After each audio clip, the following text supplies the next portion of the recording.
ఇదిగోండి ఈరోజు ప్రైజ్లో అండి మీ అందరికీ. ఈరోజు ఇదిగోండి చేపల కూర చేద్దామని అన్నీ రెడీ చేస్తానండి. చాలా టేస్టీగా ఉంటుందండి.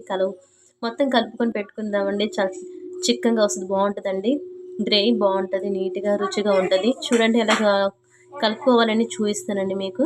ఒకసారి ఐటమ్స్ అన్నీ చెప్తానండి. కేజీ అండి చేపలండి, అలాగే ఆనియన్స్, అలాగే టమాటాస్, అలాగే ఈ ఆనియన్ గ్రీనీ అండి కట్ చేసి పెట్టుకున్నాను. ఆయిల్ తగినంత ఆయిల్ అండి దీనికి. అలాగే అల్లం వెల్లుల్లి, సాల్ట్ అండి, ఉప్పు అండి, గరుకుప్పు బాగుంటుందండి, గల్లుప్పు, పసుపు, కారం, ఈ పచ్చిమిర్చి తగినంత, కరివేపాకు అన్నీ కలుపుకుందాం. ఎలా కలుపు చూపిస్తాను. ఇదిగోండి ఎలా కలుపుకోవాలో చూపిస్తానండి. దీన్ని చేపలండి మొత్తం వేసుకుందాం. కేజీ చేపలండి ఇవి.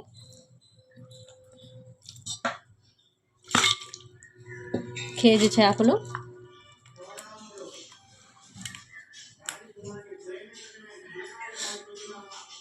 ఇదిగోండి, కేజీ చేపలు తెచ్చుకున్నాండి. ఒక్కొక్కటి మొత్తం కలిపేసుకుందామండి. కలిపెట్టేస్తాను. బాగా టేస్ట్గా ఉంటుందండి. ఎటువంటి నీసు వాసన లేకుండా బాగుంటుంది. అలాగే చక్కగా చూడడానికి కూడా బాగుంటుంది. ముందుగా చూడండి, కలుపుకున్నప్పుడు కూరలాగా రెడీ అయిపోద్దండి. చూడండి ఒకసారి. ఆనియన్స్ని బాగా అలాగే వేసేసుకోవాలి. అలాగే టమాటాలు,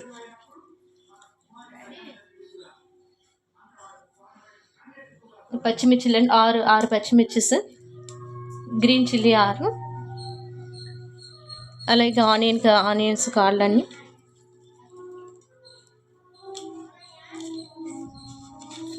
ఆనియన్స్ కాళ్ళు అన్నింటిలో వేస్తున్నాను. ఎందుకంటే ఇవి మధ్య గార్డెన్లోనే, అందుకని తెచ్చి కావాల్సినప్పుడల్లా వేసుకుంటున్నానండి.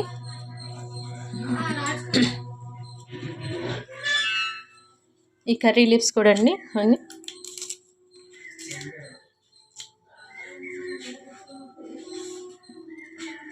కావాలంటే తర్వాత కూడా వేసుకోవచ్చు అండి, బాగుంటుంది.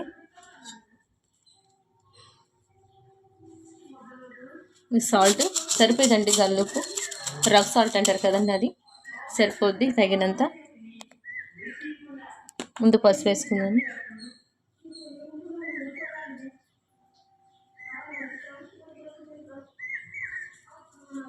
కారం,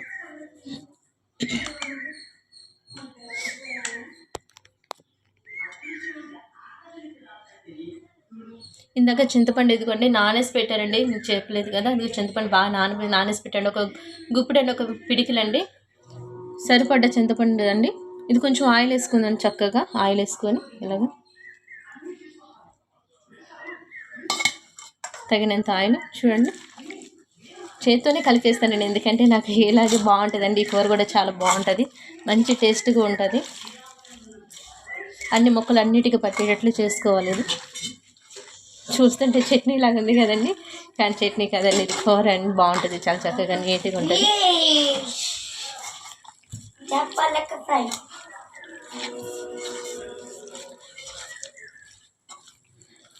కానీ బౌల్ మాత్రం పెద్ద తీసుకోండి, కర్రీ చేసుకునేది. పాత్ర మాత్రం కొంచెం ఫ్రీగా ఉడికేటట్టు తీసుకోండి. ఇది చక్కగా సరిపోదండి, కేజీన్నరకు సరిపోయేది బౌల్, చక్కగా ఉంటుంది. ఇలాగే చేతనే కలుపుకుంటే అందం చాలా బాగుంటుంది, రుచిగా ఉంటుంది కూర కూడా. ఇది పాతకాలం అండి. నాకు ఆ పాతకాలం వంటకాలు అంటే ఇష్టం అండి, బాగా ఇష్టం. మన నోటికి రుచిగా ఉంటుంది, చాలా ఆరోగ్యంగా ఉంటుంది. కలుపుకుంటామండి, ఇదంతా చక్కగా నీట్గా కలుపుకొని పెట్టేసుకుంటామండి. నీట్ చూడడానికి కూడా ఎంత బాగుందో. ఇలాగ చక్కగా ఇలాగ అయిపోయింది కదండి. దీన్ని ఒక 10 నిమిషాలు, ఇలా ఒక 5 నిమిషాలు కానీ 10 నిమిషాలు పెట్టుకున్నాం, బాగుంటుందండి. చూడండి చక్కగా సరిపోయింది. ప్రతి ముక్కగా పట్టింది చూడండి, ప్రతి ముక్కకి చక్కగా పట్టింది. దీన్ని కాసేపు ఇలాగా మూతేసి పెట్టేద్దాం. కాసేపు మగ్గిద్ది, ఇలా కాసేపు పక్కన పెట్టేద్దామండి. ఇదిగోండి కాసేపు 10 నిమిషాల తర్వాత దీన్ని చూసుకున్న తర్వాత చూడండి ఎంత చక్కగా నీట్గా పట్టేస్తుందో ముక్కకి. కొంచెం దీంట్లోకి ఇందాక మీకు చూపించలేదు కదండి, కొంచెం ఇది వేద్దామని జీలకర్ర, కొంచెం మెంతులకు కాదని కొంచెం లైట్గా వేసుకుంటే సరిపోయింది. చూడండి కొంచెం బాగుంటుంది, స్మెల్ ఏం లేకుండా అరుగుదలకి బాగుంటుంది. కొంచెం ఇది ఇలాగా చింతపండు జ్యూస్ చేసుకున్నా నేను, చక్కగా అన్ని నీట్గా చేసుకున్నాను, కలిపేసుకోవటమే. పసుపు కారం మొత్తం నీటి సరిపోయేటట్టే తీసుకున్నాను, నేను ఎక్కువగా తీసుకోలేదు. మట్ట సంగ సరిపోయింది.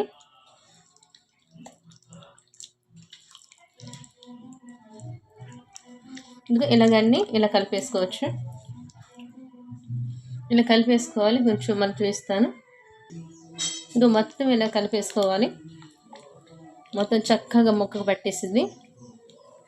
ఇంకేం లేదు, రెడీ అయిపోయింది. పొయ్యి మీద పెట్టుకోవటమే. మసాలా తర్వాత కొంచెం తిరుగుతున్నప్పుడు కొంచెం మసాలా వేసుకోవాలి. కొంచెం వాటర్ యాడ్ చేసుకుందాం, చింతపండు జ్యూసే కాకుండా కొంచెం వాటర్ కూడా యాడ్ చేసుకుందాం. చక్కగా సరిపోయింది. చాలు, ముక్క మునిగినంత వరకు చాలు, ఇంకా అవసరం లేదు.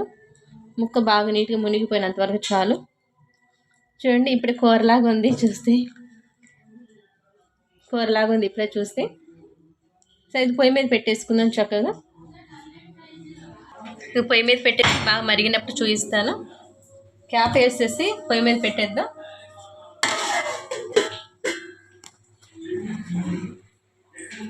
ఇలాగ మసాలా వేసుకుందాం, దంచుకుందాం. కొంచెం ఎలా దంచుకు చూపిస్తాను. మొత్తం ఒకేసారి వేసేద్దాం.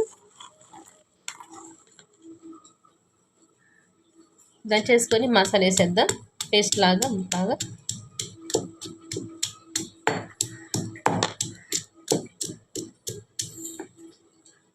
ఇలాగ దంచేద్దాం.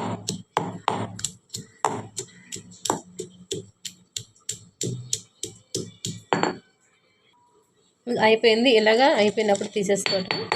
కచ్చాపచ్చ రుద్దుకుంటే చాలు, ఎక్కువగా బాగుంటుంది. న్యాచురల్గానే వేసుకోవాలి, ఎక్కువగా హెవీ మసాలా వేయను. సింపుల్గా మసాలా బాగుంటుంది. దీంట్లోకి అల్లం వెల్లుల్లి మసాలా వేస్తాను, ఎక్కువ వేయను. చేపల కూర కదా, మంచి టేస్ట్ వస్తుంది, ఫ్లేవర్ వస్తుంది. అది తెరిలినప్పుడు వేసుకోవాలి. తెరులుతున్నప్పుడు వేసుకుంటే దానికి చక్కగా పట్టిద్ది. అలాగే వేసి చూపిస్తాను.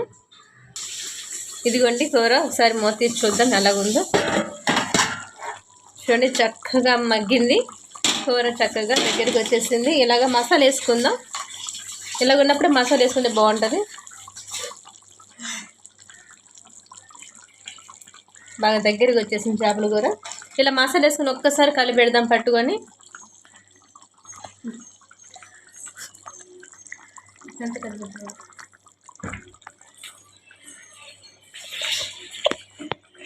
ఒకసారి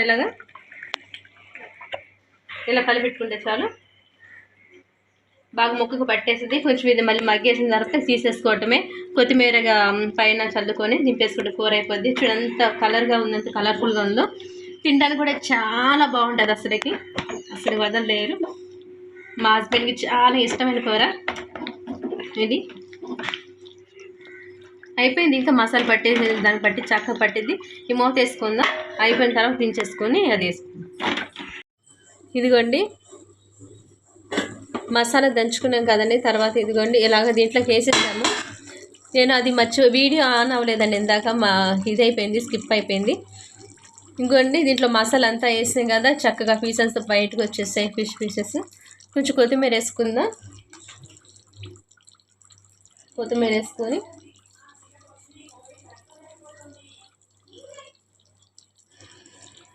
బాగుంటుందండి. సరిపోయింది, చాలు. దీన్ని ఒకసారి కలిపేసుకుంటే సరిపోద్ది. ఇంక చాలు, ఇలా దింపేసుకుందాం. అయిపోయినట్టు ఇంకా దింపేసుకొని భోజనం పెట్టేస్తే సరిపోద్ది. ఇంకండి కూర చక్కగా నీట్గా రెడీ అయిపోయింది. చూడండి ఎంత బాగుందో.